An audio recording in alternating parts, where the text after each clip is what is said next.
Pengakuan Ketua Komisi Pemberantasan Korupsi atau KPK periode 2015 hingga 2019 Agus Raharjo membuat geger. Waktunya yang tidak tepat membuat motif Agus diperdebatkan.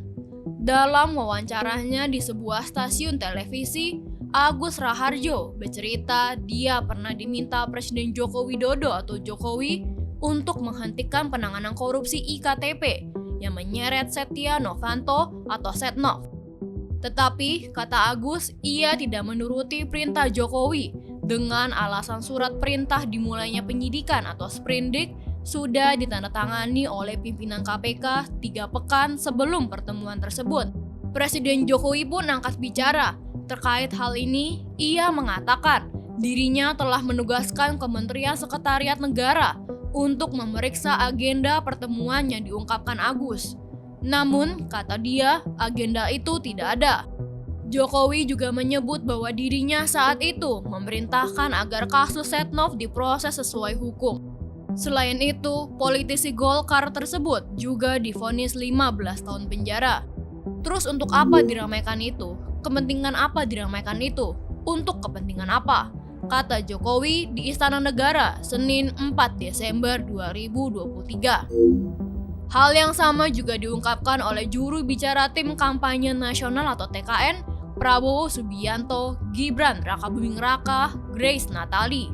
Ia pun mempertanyakan soal waktu pengakuan Agus yang berdekatan dengan Pilpres 2024. Ada sejumlah kejanggalan dari pernyataan Pak Agus. Soal timing, kalau benar ada intervensi, kenapa baru teriak sekarang? Di saat pemilu sudah tinggal menghitung hari. Apapun isu yang naik jelang pemilu, aroma politisnya sangat kuat, kata Grace kepada Forum Keadilan Senin 4 Desember. Menurut Grace, sulit membedakan apakah pernyataan itu tidak ditunggangi pihak tertentu, sebab suhu politik di Indonesia saat sekarang ini sedang tinggi. Sulit untuk dikatakan tidak ada, memang ini momen politik, suhu politik sedang tinggi-tingginya. Soal validitas juga, menurut catatan istana, agenda pertemuan itu tidak ada, dan faktanya Pak Setnov sudah diadili dan tengah menjalani hukuman, tegasnya. Wakil Ketua Dewan Pembina Partai Solidaritas Indonesia atau PSI itu pun mengaku sebenarnya pihaknya tidak khawatir elektabilitas Prabowo Gibran akan turun karena adanya pengakuan Agus. Tetapi menurutnya pengakuan itu sendiri merupakan sebuah ironi.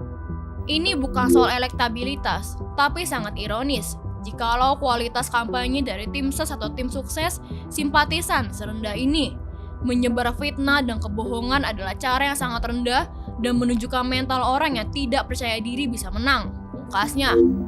Sementara itu, pernyataan berbeda datang dari peneliti senior Badan Riset dan Inovasi Nasional atau BRIN, Profesor Firman Nur. Menurut Firman, pengakuan Agus bisa saja benar terjadi. Saya melihatnya ke aktivis anti korupsi bahwa itu benar, meski saya tidak menyaksikan langsung. Saya mendapatkan sumber sama dengan yang lain dari Pak Agus. Ya, apa salahnya mempercayai itu? Ujar Firman kepada Forum Keadilan 4 Desember. Ia menjelaskan, Agus sudah selesai di KPK. Jadi menurutnya, Agus tidak mencari massa atau dukungan, dan integritasnya tidak punya kepentingan apapun. Dia tidak terafiliasi kelompok politik tertentu dan dari motivasinya, dia tidak ditunggangi pihak tertentu, imbunya. Meskipun begitu, Firman juga menyayangkan Agus yang baru sekarang buka suara. Mungkin dia menjelaskan apa yang sebetulnya terjadi secara internal. Saya juga menyayangkan kenapa baru sekarang. Tetapi itu lebih baik daripada tidak sama sekali, lanjutnya. Kemudian soal sanggahan yang datang dari TKN Prabowo Gibran. Menurutnya memang sudah tugas tim kemenangan untuk melindungi pasangan yang mereka dukung. Memang tugas TKN mengcounter apapun yang punya tendensi ke Jokowi. Karena Jokowi, Prabowo, Gibran, mereka satu paket. Harus dilindungi, paparnya. Senada dengan Firman, peneliti Saiful Mujani Research and Consulting atau SMRC, Saidiman Ahmad menilai bahwa tiada maksud lain di balik pernyataan Agus. Menurutnya, Agus murni memperlihatkan keprihatinannya terhadap kondisi lembaga anti rasuah itu. Saya melihat itu bagian dari keprihatinan dia soal keadaan sekarang, katanya kepada Forum Keadilan Senin 4 Desember. Saidiman beranggapan adanya dugaan intervensi mungkin bisa saja terjadi, karena Agus bukan berasal dari kelompok politik manapun. Berdasarkan pengakuan Pak Agus, hal itu benar dilakukan.